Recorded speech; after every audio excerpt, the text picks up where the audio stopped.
to the Confidence to Homeschool podcast with me, Kasey Shalane.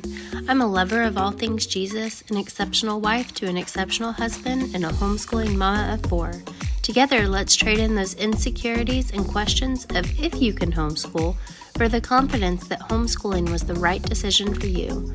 Through simple homeschooling techniques, growth in God, and small mindset shifts, we have the power to change generations and set our kids' hearts tuned to the Lord and a love of learning. So grab your lukewarm coffee, because who gets to drink it hot anyways, and let's shave off years of that how to homeschool learning curve. Hey friends, welcome back to another episode of the Confidence to Homeschool podcast. I hope that you can deal with my scratchy voice and that you can make it through this episode, because I've got a lot of really good stuff. It's been just incredible to me every time to see this podcast growing, and that I continue to open and the numbers keep going up of listeners that are listening, and it's just crazy to me. And so this last week we really had an uptick in listens, and it got me thinking. I'm pretty sure that people are now getting towards the end of the school year and probably trying to decide, what am I going to do with this next school year? Is public school still for me? Or is it something that I need to be able to take my kids' education into my own hands? So I went ahead and did a little chat GPT and asked, what are some of the reasons that parents are pulling their kids from public school and putting them in homeschooling? And what do I have to say to that? Because trust me, I've got plenty of reasons of my own that I chose to go ahead and homeschool. We are in our 5th or 6th year of homeschooling with my daughter. I'm going into the 2nd year with my 7-year-old. And it's been really cool. It's been really cool to watch him. I believe in starting them just a little bit later so that the concepts are easier for them whenever they do start them, especially for my little guy that's 7, because he does not like to struggle. And so it's been really cool watching him be able to easily pick up concepts, because his brain is a little bit older.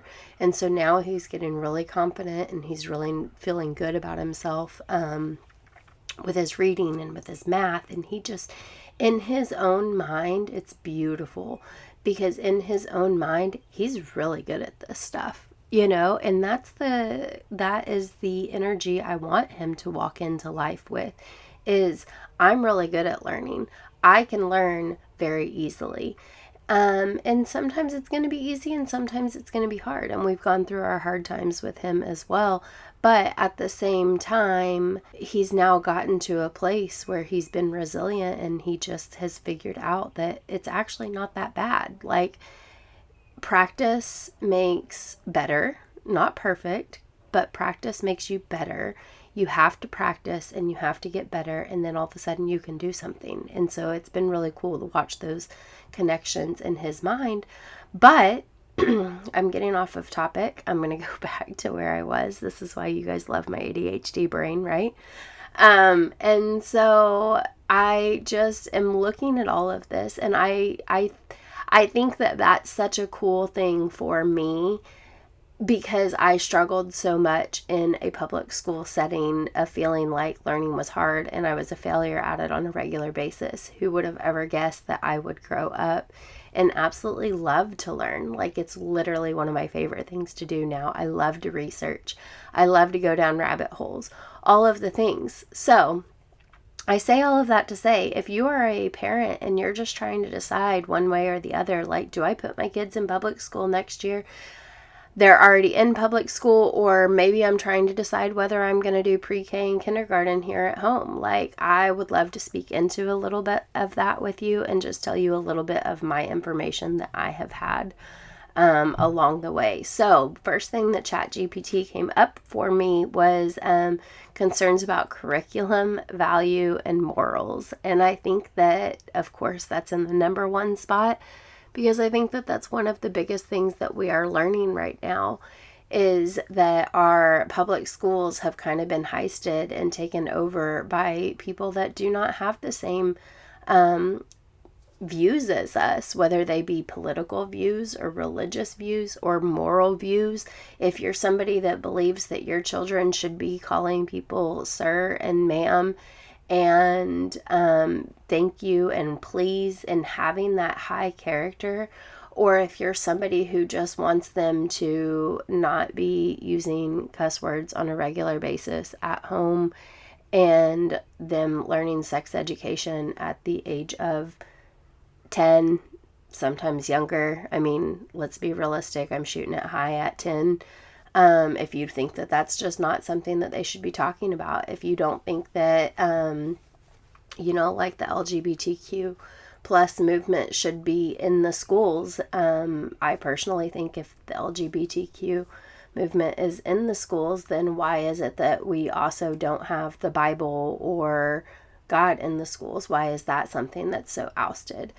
So I get it. I understand the desire for either better values or better morals here in our kids. I was just talking to a friend the other day and we were just discussing the fact that, like, I walk into a restaurant with my 4 kids and literally faces drop. Like, people just like, oh my goodness, all of these kids are coming in here. Our meal is about to be interrupted. We have to hurry up and eat. And we have had so many people come up and compliment us on my crew, my kids being in a restaurant, and like, they just come up and they're just so impressed with the way that they are handling themselves. And like, we don't bring iPads into restaurants. That's to each their own. That's totally and completely fine. But I think that there's been so many older people that are just beside themselves with the fact that our kids know how to behave.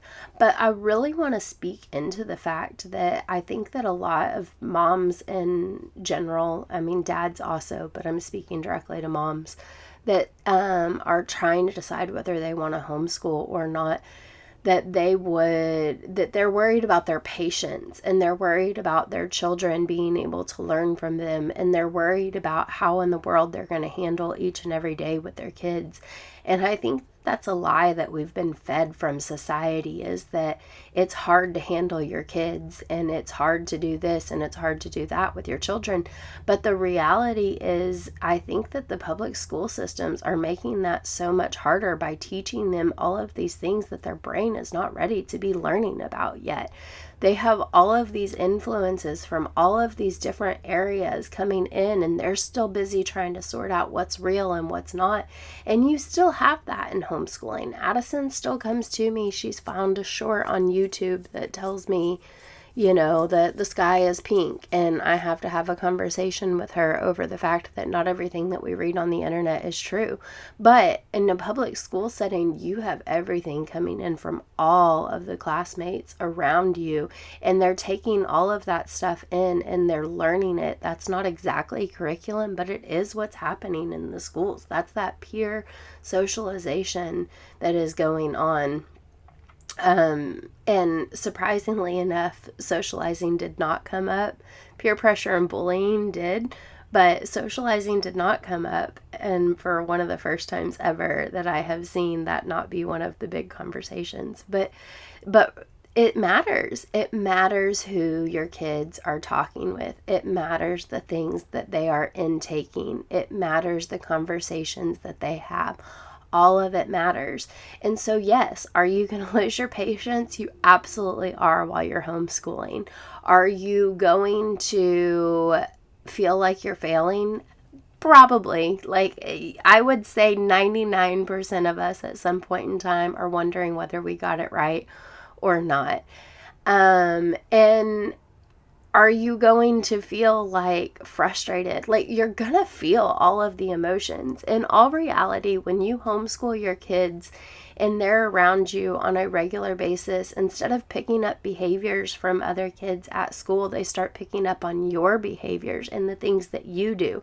So then you have to kind of look at yourself in a mirror. And it's a very interesting thing to look at yourself in a mirror and going, where in the world did you get the word crap or dang it? Addison says, dang it, all the time. And it goes all over me. I hate it. I don't like it. But in all reality, whenever I look at where in the world did she get it from, it was me. I don't like it coming out of her mouth, but it seems fine for me to say, right? And so you get into this that I'm her social model. I am her peer that would be in her class, or her teacher that would be in her class. Like, we do life together. They pick things up from each other, but you have just such a smaller social group in order to be picking those things up from. And so you really do get to tailor the values and the morals that it is that you are wanting to instill in your kids. Maybe that's a biblical moral. Maybe you want them to be Christ followers. And I hope that you do, because that is truly one of the reasons that I do this podcast, is not to give you all of the answers on this is step A to homeschooling, this is step B to homeschooling. Like, I try to give you the information and the encouragement for you to be able to, like, pick up the ball, run with it, figure out what works, figure out what doesn't work. Because I will tell you, as somebody who has started homeschooling with 3 out of 4, it's going to work differently for all of them. So there's not like an A, B, C checklist. There is a get to know your kid on a completely different level of learning and teaching them, and figure out what works for them, and figure out what curriculum works, and figure out what they love, and nourish the things that they enjoy. Like, my daughter she's 11, she can make a full course breakfast. She can do eggs, she can do bacon, she does biscuits from scratch, she can do cookies from scratch. She tries to make cakes. We haven't perfected those yet. But she's not afraid to get in the kitchen and try different things. And coming from somebody who did not grow up with a parent cooking in the kitchen, I struggled learning to cook. I still struggle learning to cook.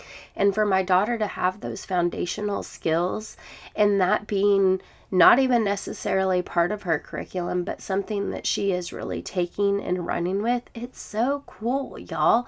We get to use school as a completely different thing. It's not sitting down at a desk. It's not, being quiet. It's not any of the things. They get to ask their questions. They get to be heard. They get to enjoy their time at home and really go down the rabbit holes that they choose to, and really learn how to do all of the things that they really find interesting. I've got a good friend that her son made a jetpack the other day, and she was like, it's so cool. And it's just, like art orchestrated, put together. He used, like, I think a Mountain Dew box and just, different things. But it's so cool to see their creative brain. It's so cool to see what kids do when you give them extra time to be able to actually have a little bit of downtime, and they're not constantly doing schoolwork or then doing homework or then doing an activity, but they have extra time to just be children. It's where you really get to see their independence and their love and their interest grow. And then it also allows you to pivot slightly and to speak into those, like, slight moments in life where they're trying to decide to make a good decision or a bad decision. And you really get to be present during all of that. Is it hard? Yeah. Is it exhausting sometimes? Absolutely.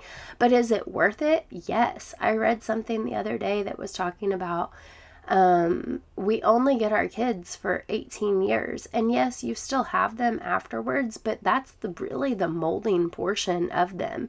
And we spend so much time giving that time away. And so I just think that it's valuable. And I think that on the other side of motherhood, whenever I get through all of this and I'm an empty nester and my kids are growing up and they're out of the house and all of the things, I really do think I'm going to be able to look back on this and be really, really grateful that I have had this time to nourish and pour into them and love them and give them moral character and give them good critiques and really help to grow them into the person that I want them to be. Like, I desire their hearts to love Jesus, and I show them on a regular basis what it's like to worship in my living room, what it's like to feel frustrated and tired and put on a Christian song and just cry out to God right there in the living room with my hands lifted high, and knowing that I can't do it on my own. They see on a regular basis my son literally walked in yesterday. I've been sick. Obviously, I sound awful. And my son walked in yesterday, and I really needed to get up and go do a water change on our saltwater aquarium and just clean the kitchen up a little bit because I've been in bed for a couple of days. And he watched me lay in bed and go, God, please just give me the energy to get up and do the things that I need to get done. And within an hour, I had mustered the strength. Maybe even less. I don't know. I'd mustered the strength to get up and go do all of the things that needed to get done. And he got to watch that. And what a cool thing for him to just get to see, like, God even cares about our energy levels, So I say all of that to say I think that it really matters us being able to pour into their curriculum, their values, and their morals.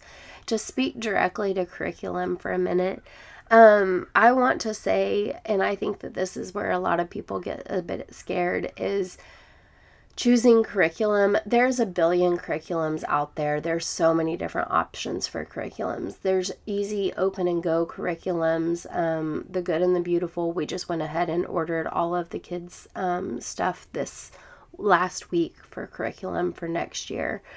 I spent about $400 on all of it. And we'll have little odds and end things that we will end up needing here between here and then.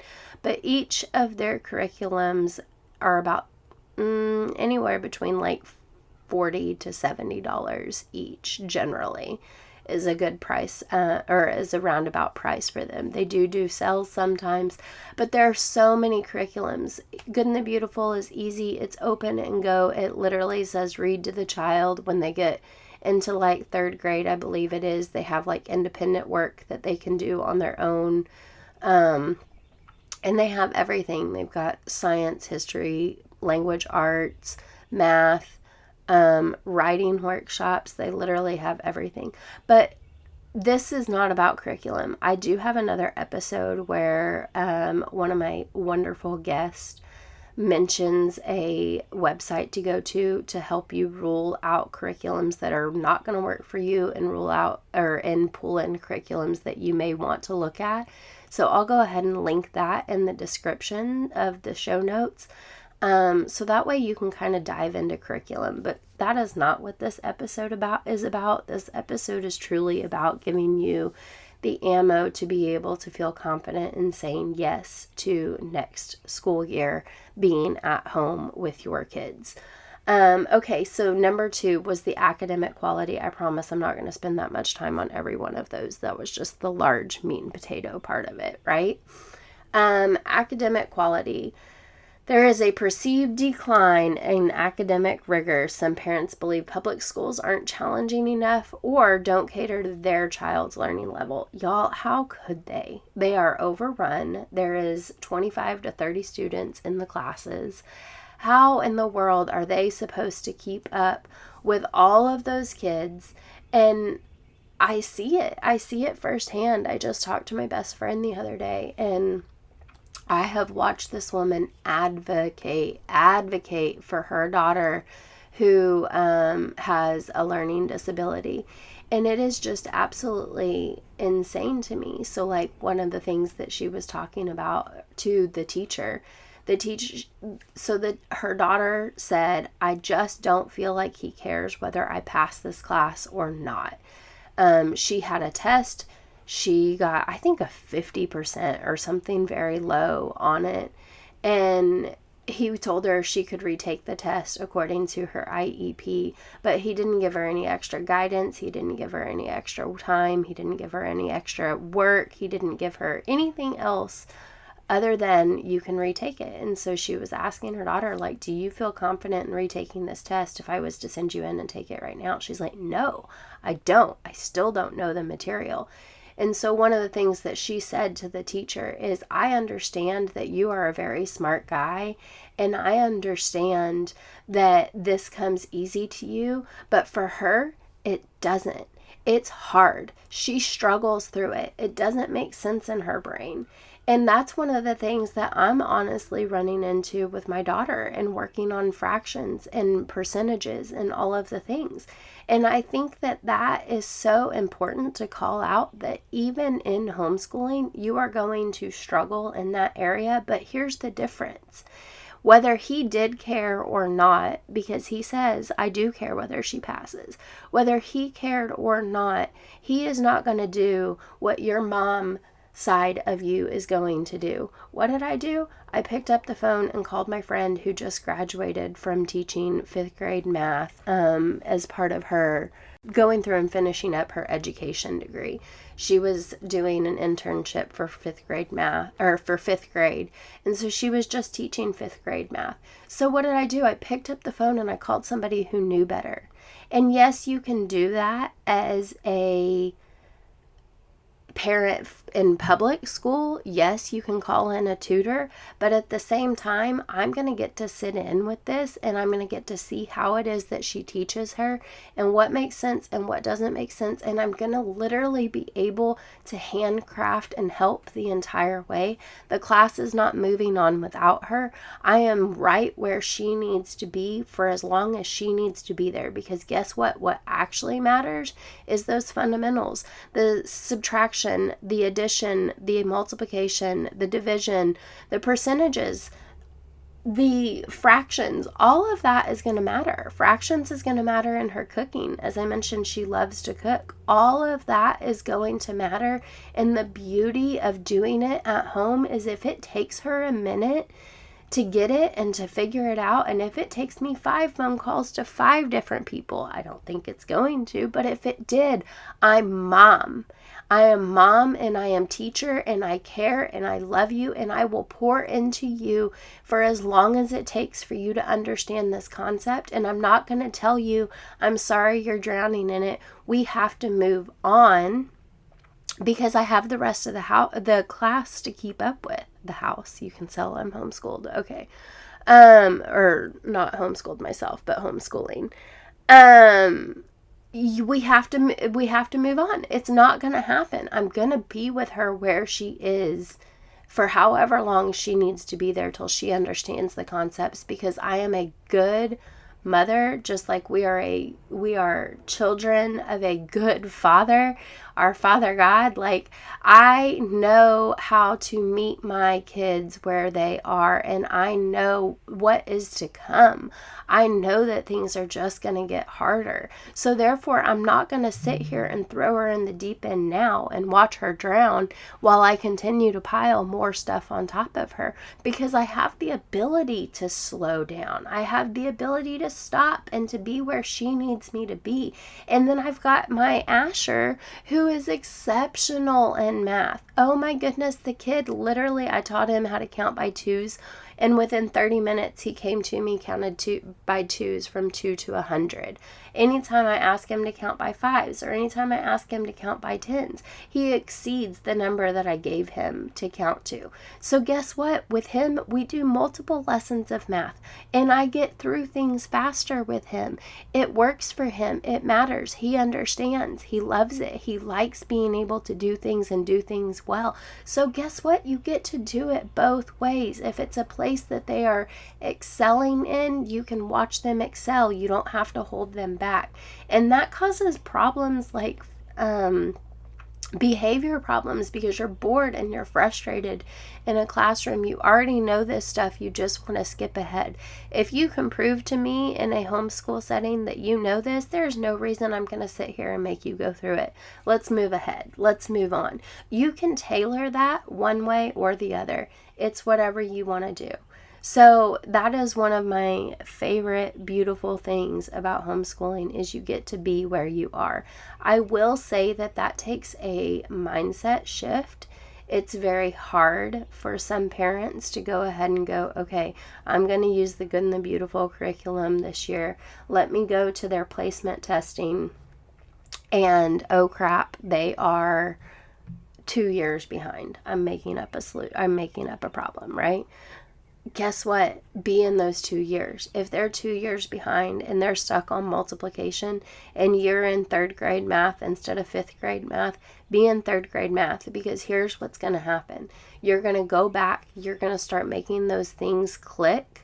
The multiplication, they're going to start understanding it better, and things are going to start getting easier later on. You may be able to get through the entire 3rd grade math book in a matter of 3 months. Then you can order the 4th grade math book, and you may be able to get through it in 5 months. And then you get into 5th grade math and check it out. You're back on level, and they know what they're doing, and they have an idea of, they have more confidence because they no longer feel like they're drowning and that nobody cares. So I say that is my soapbox. Obviously, I feel very passionately about allowing children to be at their own pace and learning their own interest. I love it. I think that it matters, and I wish that somebody would have done that and reached back to me as a child whenever I was going through school. All right, so number 3 that ChatGPT told me that we were struggling with trying to decide to pull our kids from school and homeschool them or what to do. Safety and environment. So it brought up bullying and peer pressure, school violence, and the mental health epidemic. It says, according to the National Center for Educational Statistics, 80% of homeschooling parents expressed concerns about the school environment, including safety, drugs, or negative peer pressure. I kind of already talked to you a little bit about the peer pressure and why the people around your children matter. Now let's discuss a little bit more of the fear that comes with all of that, you know? So I know that we're living in this world of school shootings are a realistic thing. They do happen. I do know that there are threats that are made, as far as bomb threats going on. And then even on just a smaller level, the bullying that happens, in school. And that's always been the case, but it's just become more and more frequently.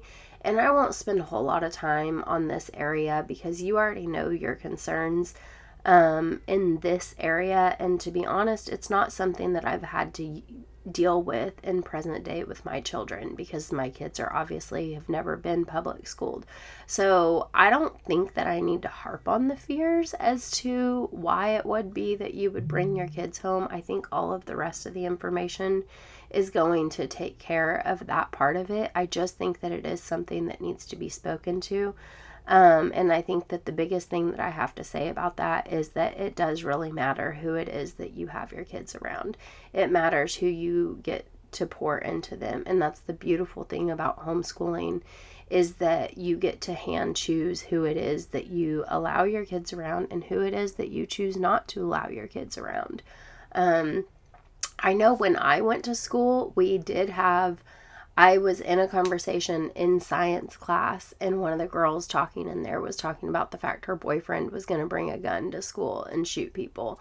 And this was whenever I was in school. And so the 7th grade, this was probably 25 years ago, something along those lines. And I still remember it. I still remember staying home the next day, and they had a hotline that I had to call, or that my mom had me call in order to tell about my information. And I remember getting called into school, and I remember being scared that she was going to be mad at me because I told, but also being afraid that people were going to be shot in school. And what a huge thing for a kid to have to carry.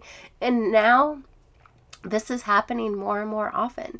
I also remember in school, whenever I was going through junior high, same school, that we had this whole drug thing going on where there was just kids all over the I don't even remember what drug it was, but it was just being handed out like candy around the school. It was super cheap. Everybody was taking it. And I can remember it coming on the news one night that they had been caught with this going on at my school, and my mom calling me in and, threatening to drug test me. And I just looked at her and I was like, you really think that I was in on this? And I can remember them talking about the kids running into lockers and so on and so forth.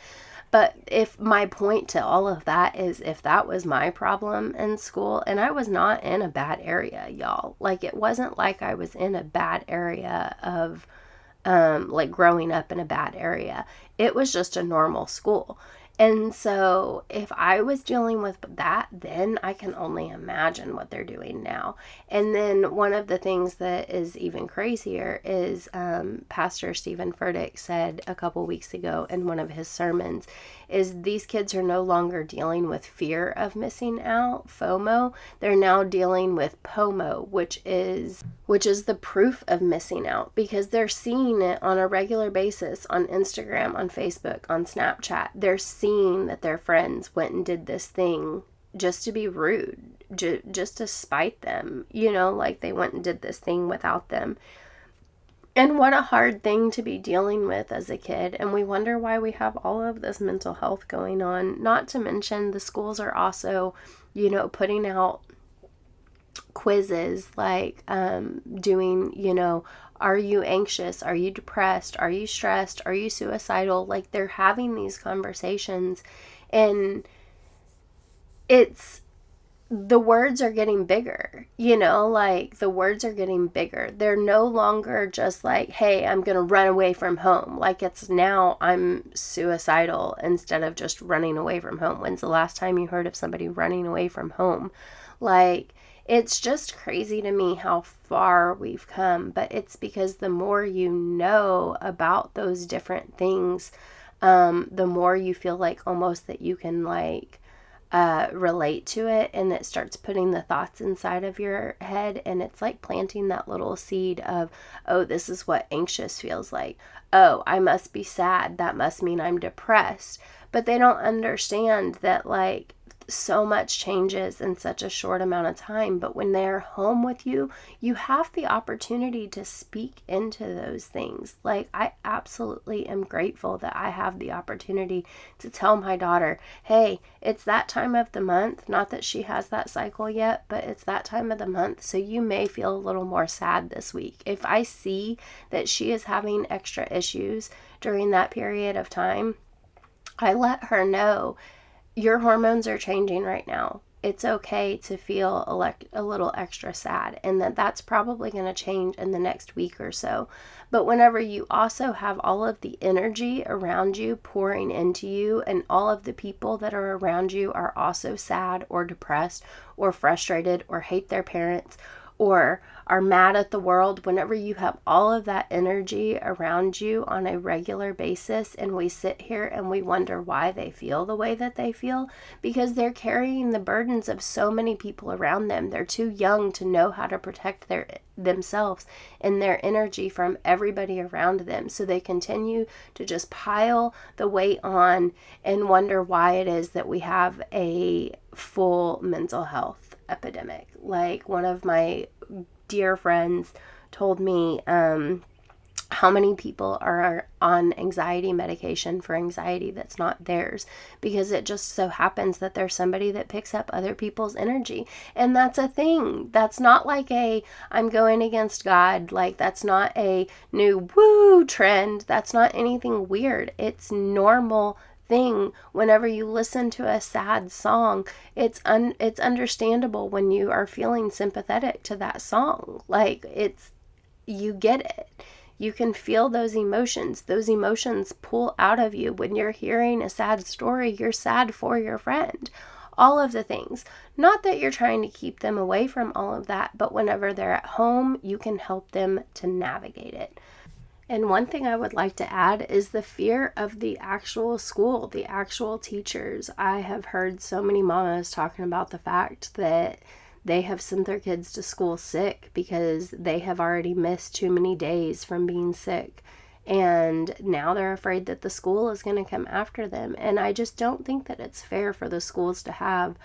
I do understand the reason that they have that kind of power is for truancy, where parents are just not getting their kids to school on time or at all or whatever. I totally understand where the rules were set in place for the number of absences and so on and so forth. But I just don't believe that a doctor is the only one that can say, okay, this child is sick. I just don't think that we need a doctor's note for everything. And I think a parent being able to step in and like take care of their kid instead of being fearful that the school is going to come after them is just not fair. And I totally get that the schools cannot possibly know like the parent and the parent's heart, but you can have a conversation with the kid and get a fairly decent observation on what their home school life is like, or their school or their home life is like, whether that parent is sending them to school or not sending them to school because they just don't want to, or whether they're actually sick. Like a kid's gonna tell you, no, I've been so sick for the past week, you know? So I just think that that's part of the bullying part, is that schools are bullying parents into sending them whether they are sick or not, and having a doctor's note is the only acceptable answer. And that when is it that we lost our power as parents to be able to say who and when and where our kids are supposed to be, and especially according to their health. Okay, that's it. That's all I've got on that, because this podcast episode is going to be an hour long. Okay, special needs or learning differences. We really kind of covered that as far as curriculum and being able to slow down, speed up, all of the different things. The one thing I want to add into that is same friend that I was talking about earlier, that she, is a great advocate for her daughter who's in public school. I remember whenever she was homeschooling once upon a time, her daughter really just wanted the social experience of junior high and high school and all of that. And that's one of the reasons they went back into public school, is because she's a great advocate for her. So it works for them. And like I said, she's literally my best friend. So I do not expect everybody in the world to take my walk of life and go with it.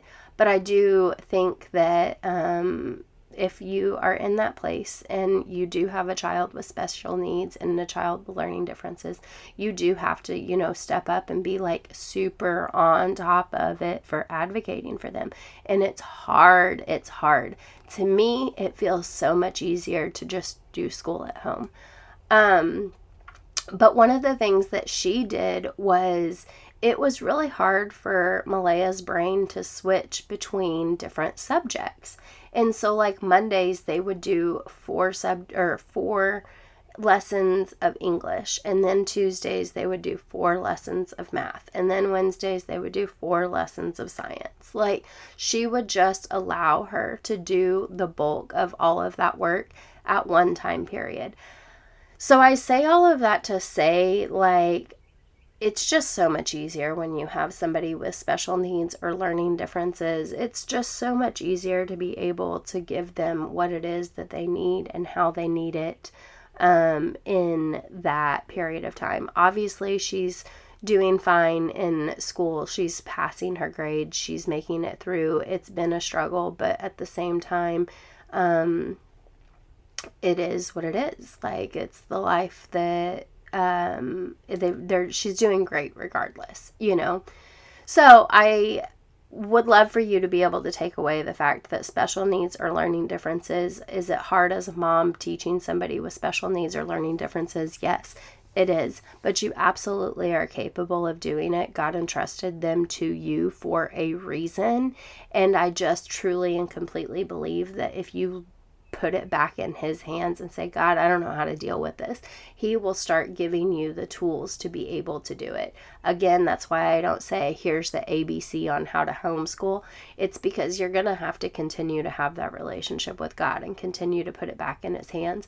You may have back porch crying moments of like, God, I just don't know how to get this through to them. I don't know how to make it work. But that's when you just pray to him that he would bring people to you that would help you to be able to do it. We live in an information age, whether that be YouTube, whether that be podcast, whether that be friends, whether that be a tutor, whoever that is. We have access to people all over the world all the time at all points in time. And there is somebody that can help you with that. And all you have to do is dig in order to find them. Last but not least, but my very, very favorite thing, just the fun one, is flexibility and family lifestyle. Y'all, we have lived in an RV traveling. We've lived in Oklahoma. We've lived in North Carolina, all of the places, like homeschooling, and it's so much fun. It's so fun to be able to just do school wherever and have the flexibility to just come and go as you please. Like, do what you want. My husband, whenever he comes home or he has extra days home, we take the day off and we go spend time with him and we enjoy each other. And like, we just get to do life together. There's no oh no, we can't go to the trampoline park today because we have to do school. No, if we want to go to the trampoline park, guess what? I can ask you to count by fives on the trampoline if I wanted to. Not that I'm going to. Trampoline park is just for fun, but we can also go without everybody in the world there. And I love people, but at the same time, I don't like crowds. And so it's beautiful to be able to go when the entire world is not there. Everybody else is at school. It's fun. But RVing, my goal someday when my kids get older, my husband retires, is to travel within the next couple of years. This is my goal, is to be able to travel up and down the East Coast and the United States in general and just go and see and explore all of the things that we are learning about in school. Like, I think it would be so much fun to be able to go and see the things in person as you're learning. Sit down on the, field where the war was fought as you're learning through the war and doing a picnic. I just think that that's such a cool thing.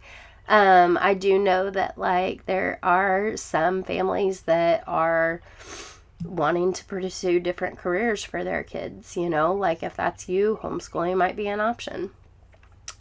So just more time for hobbies, more opportunities for them to have an entrepreneurship mindset. I just absolutely love the flexibility of homeschooling. I want to add one thing in there. We do school 4 days a week. We only do school 4 days a week. I do it 5 days a week if I'm trying to catch up at some point in time, but at the same time, I just think that 4 days a week is the best way to go. And school doesn't take us that long. It takes about 30 to 40 minutes for Asher, who is technically around first grade. It takes about an hour and a half for Addison. She is technically in 5th grade. And it doesn't take that long. And I'm not doing all of Addison's stuff with her. Most of the time she's just doing her schoolwork and she's coming to check in kind of deal. And I'm just grading it as it goes. It teaches them at that age to be able to function and do their own stuff at their own time. Now, is every 5th grader going to just do their stuff without a fight? No. Does she always do her stuff without a fight? No, she doesn't. But she does enjoy her freedom where I'm not sitting on top of her getting her stuff done. And so there are times that I have to go, do I need to sit on top of you to get this done? Or are you going to get it done on your own time in your own way? And she would really rather me just leave her alone. So she just goes and does what she needs to do. I'm like, it has to be done today. I don't care if you do it this morning. I don't care if you do it this evening. But guess what? It has to be done today. So, that's how we do it. If you want me to be hands off, if you want me to be flexible, if you want me out of your business, that's fine. You have to get your stuff done. And isn't that the way that a boss is? Isn't that preparing them for the real life? As they get older, as pretty much once they can read and understand a concept, they can do school on their own. It doesn't take all of your time, focus, energy, and effort.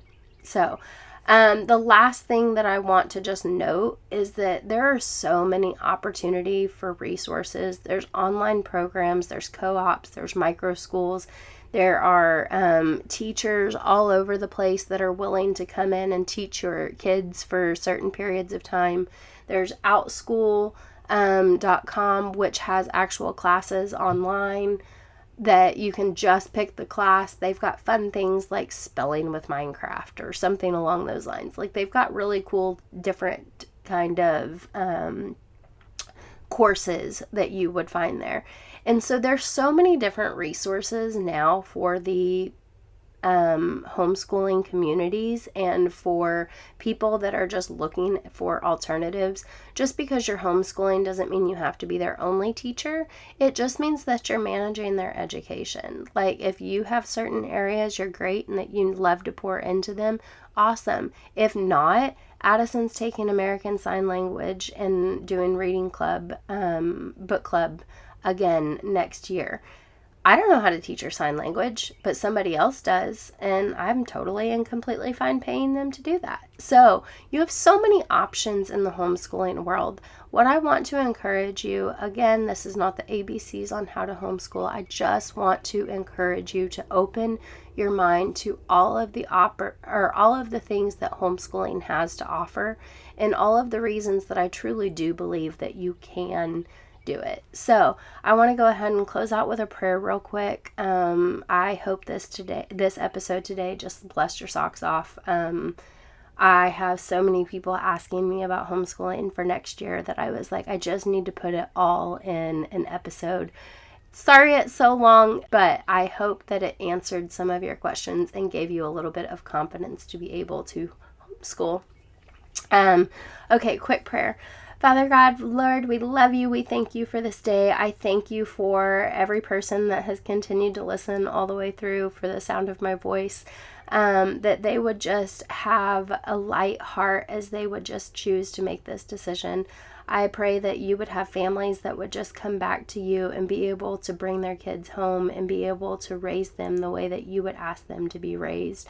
Father God, I pray for each mom as she's listening to this, that you would just reassure her heart that she can do this and that she is going to be okay. Lord, I pray over their finances, that if there was anything that was in the way from them being able to say yes, that you would just clear it like that, Father God, as a sign that you are here for them, and that if they would just do this homeschooling thing, it would be walking in obedience to you, Lord.